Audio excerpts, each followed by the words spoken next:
Hi hello నమస్తే, welcome to BBR TV official. మిత్రులారా, నేను మీ బీబీఆర్ రావుని.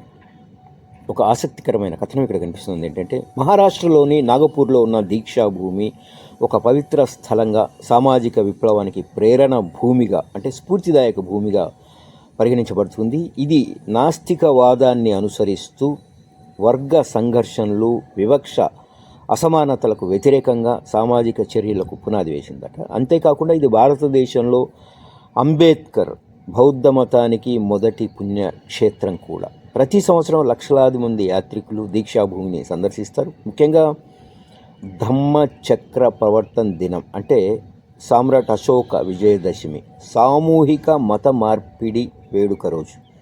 అంటే అక్టోబర్ 14వ తేదీన డాక్టర్ బిఆర్ అంబేద్కర్ ఇక్కడే బౌద్ధ మతాన్ని స్వీకరించి మతం మారిన స్మారక దినోత్సవం నాడు బౌద్ధ మతాన్ని స్వీకరించడమే ఆయన చివరి మతపరమైన చర్య. సో ఇది బౌద్ధ మతాన్ని స్వీకరించడం. భారతదేశాన్ని బౌద్ధ దేశంగా, ప్రబుద్ధ భారత్గా మార్చాలని భావించారు. నేడు ప్రపంచంలోనే అతిపెద్ద స్తూపం ఈ ప్రదేశంలో అతని జ్ఞాపకార్థం నిర్మించబడిందట. సో గ్రేట్ కదా ఇది.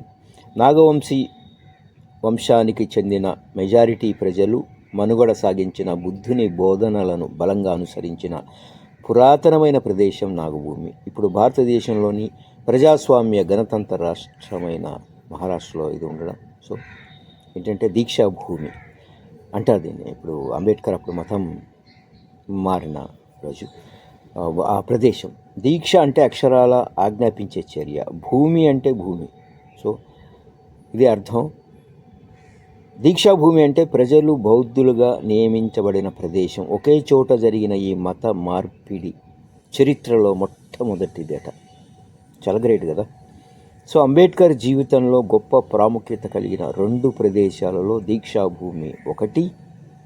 ఇంకొకటి ఏంటంటే బాంబేలో ఉన్న చైతన్య భూమి. గ్రేట్ కదా, గ్రేట్ అంబేద్కర్ గారికి.